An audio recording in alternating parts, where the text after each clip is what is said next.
And I saw the play in England, and it's a non-political play. It's about idealism, actually, her life and how she came to this decision to even go there. It isn't showing in America. It was to open in New York, and then there was a big torrent of controversy about it, and it didn't open. Thank you, sir, for the issue. And I fully agree with you, and I go as far as calling those attempts to silence the expression of a multitude of... So the question is, how do we express a political will when we've been dumbed down and poisoned? First of all, sir, I, for one, always say that optimists are the only ones who make history, not the pessimists or those who became cynics and skeptics. So we always have to remain optimistic, but credibly optimistic, because only optimists make history.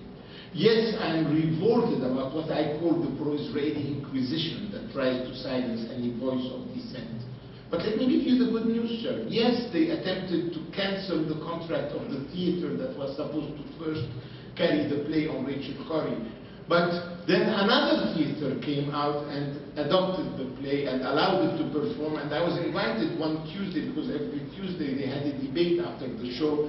And let me tell you, it ran for weeks and weeks in New York with good critical acclaim and good popular attendance. And then that play has gone to several cities and states, always with a fight, but always with our side having the moral high ground, because we were in favor of freedom of expression, and they were the ones silencing. And I keep telling to my Israeli interlocutors, you are unaware of the profound discomfort that exists today among Jewish Americans and European Jews, because Jews historically have always been at the forefront of enlightenment, but because of our Nakba and the occupation and what they have been reduced into defending, they are increasingly uncomfortable with themselves.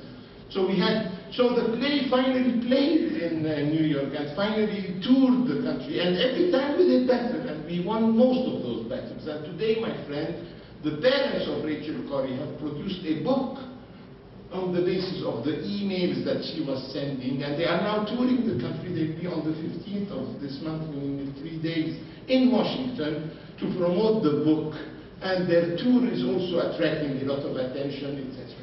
So it's a constant battle, yes, but we are not losing them all. Media, yes, I agree fully with you, my friend. It's imbalanced, it's biased, etc. But let's see also the light and the silver lining in this cloud.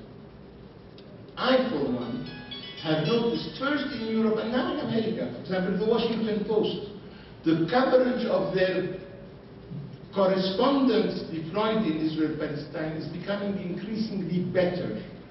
One, maybe because they are better journalists that are being sent, but maybe because the reality is so ugly that it's unavoidable that they cannot not speak of. Our problems in the major mainstream media is mainly the op-ed pages that are totally tilting towards that, and where only there is a mono-expression.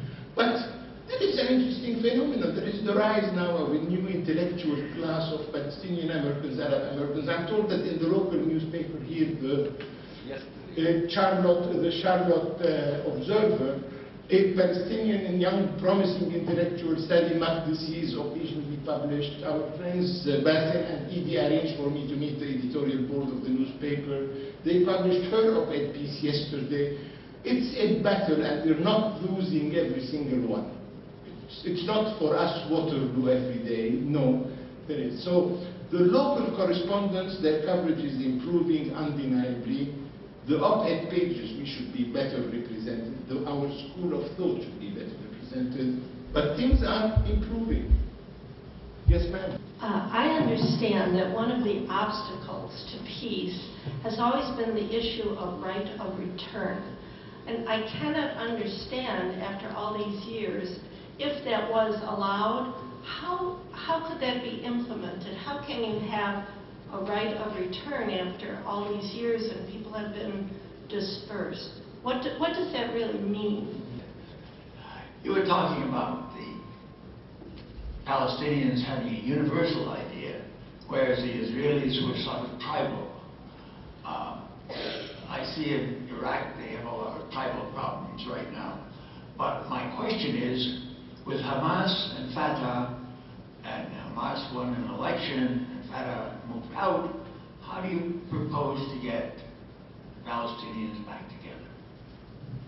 First of all, ma'am, I personally believe that in history, historical apologies are not an unwelcome phenomenon.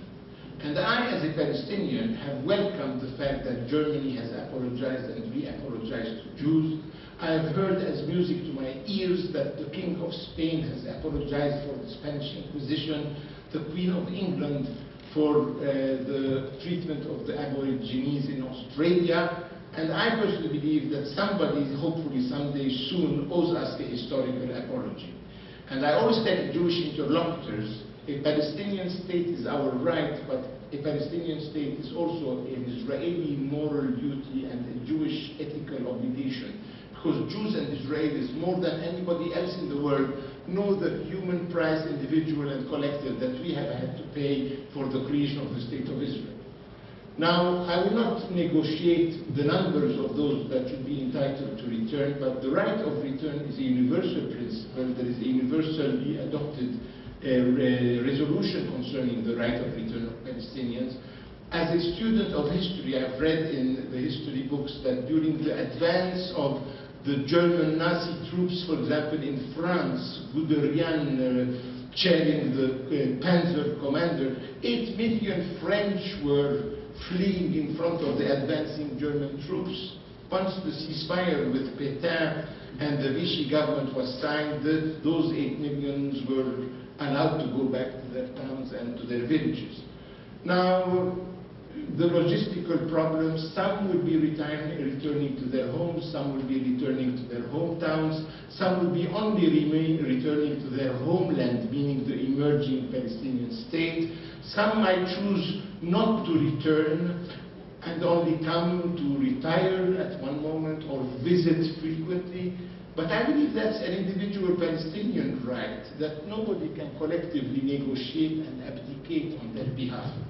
But Arafat, who was demonized, has issued several signals during Camp David and beyond, where he said that we would be reasonable in our expectation and will not exercise it in a way that would be overwhelming to the other side. But let me tell you, man, I would welcome an Israeli historical apology. Only an apology and an exercise of that right in dimensions to be negotiated can open up the avenues for future harmonious bilateral relations. Israeli denial of the fact and the way they address the issue of refugees by attacking them rather than sympathizing with them is a way of aggravating a wound and a scar, adding salt to it rather than massaging it out of the way. So I think it's an issue that needs to be addressed responsibly. Unfortunately, the Israelis address it in the most racist manner. I hate to be considered, I whose roots go back as far as the archives in the country exist. And by the way, as a Palestinian sociological Christian, I'm probably Jewish in ancestry. Who are the early Christians, if not Jews converted to Christianity?